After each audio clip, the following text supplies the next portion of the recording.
સાંતલપુર તાલુકાના આંબિયાણા ગામે અનોખી નવરાત્રી। આંબિયાણા ગામની વર્ષોની પરંપરા મુજબ ઝીલણી અને પ્રાચીન ગરબાની રમઝટ જામી છે।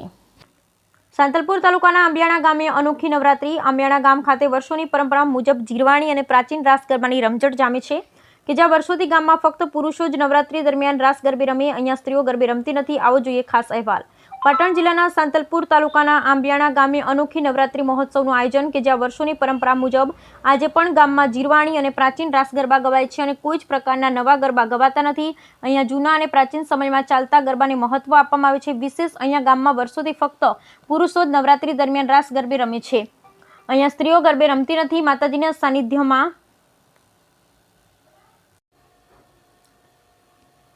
વિશેષ અહીંયા ગામમાં વર્ષોથી ફક્ત પુરુષો જ નવરાત્રી દરમિયાન રાસ ગરબે રમે, અહીંયા સ્ત્રીઓ ગરબે રમતી નથી। માતાજીના સાનિધ્યમાં ચાચર ચોકમાં નવરાત્રીના 9 દિવસ અહીં ગામના વડવાઓ દ્વારા જૂના અને પ્રાચીન રાસ ગરબા ગવાય છે, સાથે રમાય પણ છે। આ ગામમાં ક્યારેય કોઈ કલાકાર લાવવામાં આવે નથી કે ડીજે દ્વારા કોઈ ગીતો ગરબાનું આયોજન થતું નથી। અહીંયા ફક્ત ને ફક્ત જૂના પ્રાચીન ગરબાને મહત્વ આપવામાં આવે છે, સાથે જ ગામના વડવાઓ દ્વારા મુખ્યથી ગરબા ગવાય છે।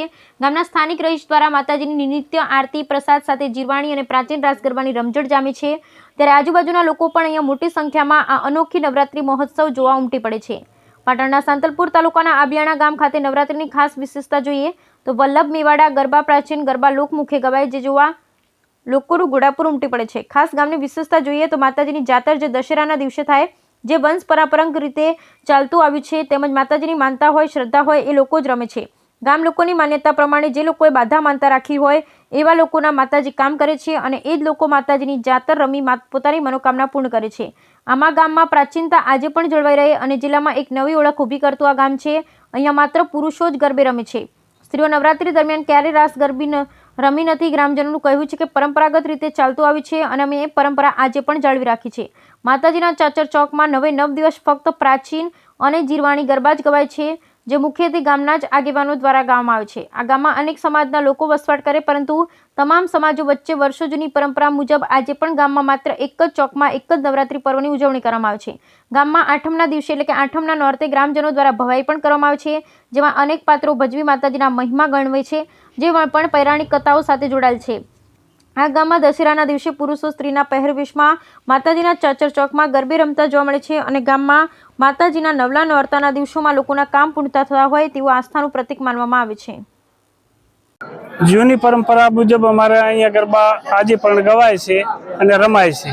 લગભગ 55 વર્ષથી તો હું પોતે જ લાઇટ નથી, માઇક નથી, ગરબી માતાની માંડવીની ચારે બાજુ સ્ટેન્ડ છે, ત્યાં દીવડા પ્રગટાવી અને એના અજવાળાથી જ અમારે અહીંયા ગરબા રમાતા અને આમાં પ્રજાપતિઓનું યોગદાન પહેલેથી છે, નિસ્વાર્થ ભાવે આજે પણ પ્રજાપતિઓનો પરિવાર સેવા માતાજીની કરી રહ્યા છે।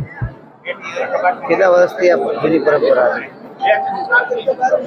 ઘણા વર્ષોથી છે, હવે કેટલા વર્ષોથી આગળથી હોય તો શું આપણે એવું નહીં, પણ પોતાની માનતાથી માતાજીની એટલી બધી લોકોમાં શ્રદ્ધા છે કે જે માતાજી એમનું કામ કરે છે એ લોકો અહીંયા માતાજીની જાતર રમી અને પોતાની જે મનોકામના પૂર્ણ કરે છે। એટલે આ એવું ગામ સરસ મજાનું આયોજન અને પ્રાચીનતન આજે પણ આ પ્રાચીનતા જળવાઈ રહેલી છે।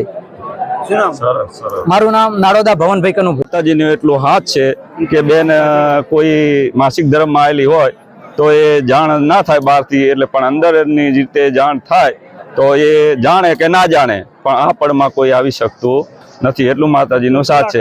પછી નવા ગરબા અહીંયા ગવાતા નથી, જૂના પ્રાચીન ગરબા ગવાય છે એ એવી રીતે કે આગળ એક જણો ગાય અને પાછળ બધા ઝીલે, જૂની પરંપરાની રીતે અહીંયા સંચાલન ચાલે। દિનેશભાઈ દેવસીભાઈ પ્રજાપતિ।